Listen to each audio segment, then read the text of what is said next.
الله راوستم ډېر په دغه باندې که اوس مې الله بس بار بار راولي بد ان شاء الله راځي او بابو ته چې څه غواړې الله کوي وایي یو ځل چې شروع شي پیغمبر الله تعالی بیا اسباب برابروي ان شاء الله بس بار بار کنه چې راځو به درته یو به دا جنوري کې سر دی ولا بس کټا کړي ښه صحیح زویم چې سرمن ته ولا لري کوم داسې ما دغه دی چې بس ملګرو د اسماعیل شاهد به د پښتو په زراو ډرامې کړي او په لکاو خلک یې خندولی دی خو نن هغه جاړي اخر جاړي ولې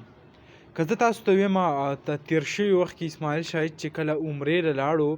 هلته عمره وکړه او د هغې نه پس چې کوم د جړا ویډیوګانې رالي دا یو ویډیو تاسو هم وکته په ویډیو کې جاړي ولې جاړي اخر کار لکه سکون ورته نشته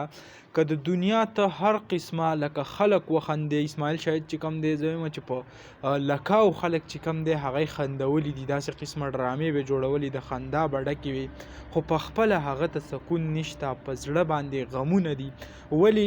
ګوره چې د کم دین اسلام کار نه کوي که د دنیا ته هر قسمه کارونه وکړي خو په هغې کې څوک خوشحالیږي نه یعنی خوشحالي هغه نشته سکون چې دی او کم خوشحالي چې ده هغه صرف او صرف په دین کې ده په منځونو کې ده لکه اسماعیل شاید دا هم ویل بل طرف ته خلک دا کمنټس کوي او زیات تر خلک وایي چې دې چې کم دی هر څه پرېښوده یعنی کومې ډرامې یا فلمونه څه به جوړول وایي هغه پرېښوده او کم د تبلیغ په داسې مختلف قسمه خلک وایي چې په دې لارو کې لاړو نو هغې په هکله باندې اسماعیل شاید څه ویلي نه دي خو صرف او صرف یې ویل چې ما ته چې کم دی سکون میلاو شو نو هغه په دین کې راته میلاو شو کوم عمرې له وایي چې زه لاړم هغه وایي زما یو یادګار جوړ شو وایي زه چې نن څونه خوشحاله یم دونه هغه زه په فلمونو په ډرامو کې دا خوشحالي ما نه ده لیدلې نو دغه نوې ویډیو راغلی وه د اسماعیل شاهد باره کې ما هم غوښته چې تاسو سره شریک کړم امید لرم ویډیو مو خوښه شوي که ویډیو مو خوښه شوي ویډیو لایک کړئ او که زموږ په چینل نوي یئ چینل سبسکرایب کړئ د داسې نورو ویډیوګانو لپاره